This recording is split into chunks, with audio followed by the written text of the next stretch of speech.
Fotoana ny teny fiarabanatra ny an-trano tompo klasy tompoko avy ao anatin'izao fandarina zany malaza izao. Rehefa nanantanteraka fihaonana teny amin'ny lampam-panjakana Iavoloha amin'ny andihan'ny fahafolo ny fitondram-panjakana sy ny vondrona Eropeanina dia nivoaka teo am-bavan'ny filoham-pirenena indray ny voambolana milaza ny zava-misy eto Madagasikara. Ho an'ny endriky ny fihaonana aloha dia samihafa ny serasera izay nataony fiadinan'ny repoblika sy ny vondrona Eropeanina.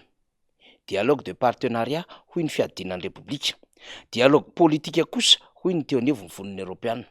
Fa ny tena mahalaza azy sy nahazatra hatramin'izay dia dialogue politika. Andian'ny fahafolo zany ity dialogue politika ity. Midika izany fa efa tany amin'ny taona 12 sy 20 tanoany no nanatotosana an'izany fihaonana eo amin'ny vondrona Eropeanina sy ny fitondram-panjakana izany. Ny filohan'ny repoblika no manatanteraka izany ary tsaroany rehetra fa nitetezana faritany ity fihaonana ity.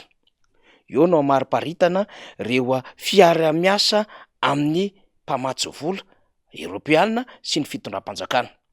Eo ihany koa no hitondran'izy ireo fanamariana samihafa sy henony ny feon'ny fitondram-panjakana amin'izay tolo-kevitra sy ny endrik'izay fiara-miasa izay efa nakatoavina na efa nanaovana fifanaovan-tsonia. Fa tamin'ity andehan'ny fahafolo ity dia amin'ny lafiny adevitra hiatrehana ny famatsim-bola ny FED fa 1/12 na 11e FED no anisan'ny loha-hevitra lehibe. Velantsika eo ny amin'izay fa ny zava-dehibe ary nampiavaka ity fihaonana teny Iavoloha tamin'ny omaly ity dia ny fametrapetrahany teo anivon'ny vondrona Eropeanina, ny fandinihana ny toe-draharaha politika eto Madagasikara sy ny hatrehana ny fifidianana ho avy eo. Ary lohalahary natao anatin'ireo ady hevitra na loha-hevitra misa efatra izany. Izany dia tsy anisan'ireo fanamavanana ny endriky ny famatsim-bola eto Madagasikara. Ny atao hoe famatsim-bola mankony dia mila stabilité. Ny atao hoe famatsim-bola dia mila an'izay antoka izay ihany koa. Ka raha ohatra ka raha tsy antoka ny endriky ny famatsim-bola, tsy misy ny stabilité dia manahirana no ahafahan'ireo mpampiasa vola sy ireo sehatra mpampindram-bola Madagasikara manao famatsim-bola. Ahoana na amoahana ny vola ao anatin'ny 11e FED raha ohatra ka tsy mipetraka izay fitoniana ara-politika izay.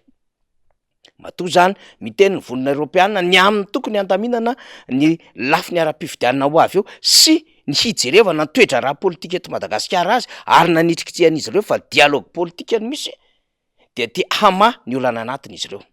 Izy ireo tokoa ny efa nahita ny fivezivezena teto Madagasikara ary nanome anjara fitenenana tamin'ny fifidianana nataony 2024 ary nametraka an'ireo toromarika samihafa na recommandation hanatsarana ny fifidianana ho avy saingy tsy nataon'ny fitondram-panjakana izany.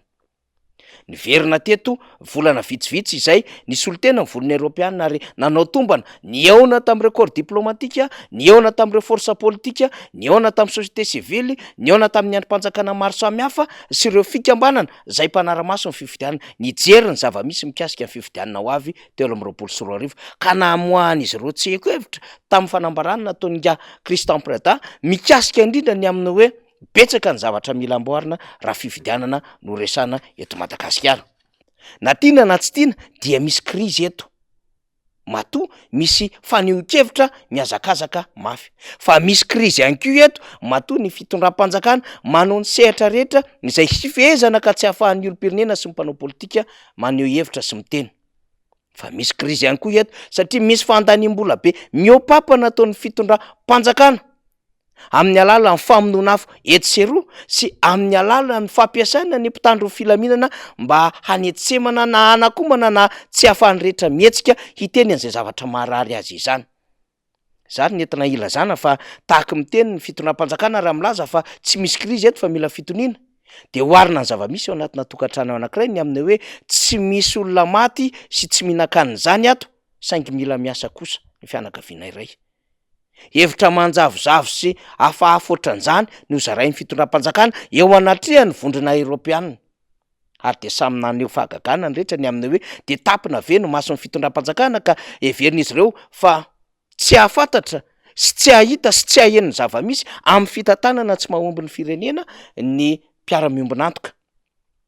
de mieritreritra ve ny fitondram-panjakana fa raha miteny izany izy ireo dia anafoana ny krizin'ny delestage eto Madagasikara izany, anafoana ny filaharam-ben'ny solika eto Madagasikara izany, dia anafoana ny tsy fahafahana maneho hevitra eto Madagasikara izany, dia anafoana ny hetsika ara-tsosialy hanairan'ireo orinasa sy ireo olona mananasa ny fanjakana sy ireo izay tsy faly amin'ny fanapahan-kevitra raisin'ny fanjakana sy am'ireo fitantanana marobe tsy mahomby izay mamoaka ireo volam-panjakana any amin'ny lalana tsy tokony aleny ary indrindrandrindra miarem-pirenena zay azotsika ny vaovao zay efa misy ny vondray eny amin'ny tambajotra sosialy ihany fa misy fikasana hamoaka volamena eto Madagasikara zay ametrahana amin'ny baraim-panontaniana ny amin'ny fitondrana an'izany adevidrany ho maro toerana eo anatrehan'ny volamena marobe efa nivoaka tsokosoko teto Madagasikara.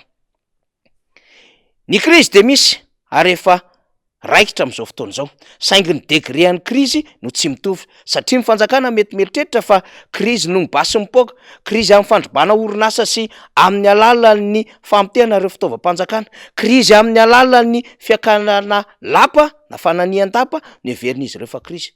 Fa zao zava-misy zao, vahoaka noana, vahoaka tsy mihinan-kanina, vahoaka zay tsy mahita le ary mitady vahaolana ho azy amin'ny alalan'ny famarotana ireo fananana, na misy mihitsy ara tsy mahazaka izany de mamono tena ary misy lasa-dala, de endriky ny krizy samihafa avokoa izany rehetrarehetra zany fa ny degre no isika ny tsy mitovy.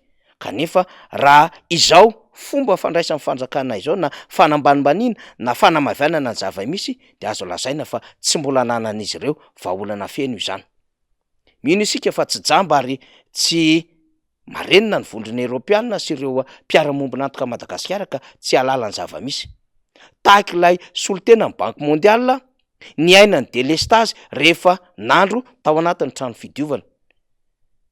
Zany zava-misy, zany malaza. Makasitraka tompoko lahy, makatelina tompoko vavy.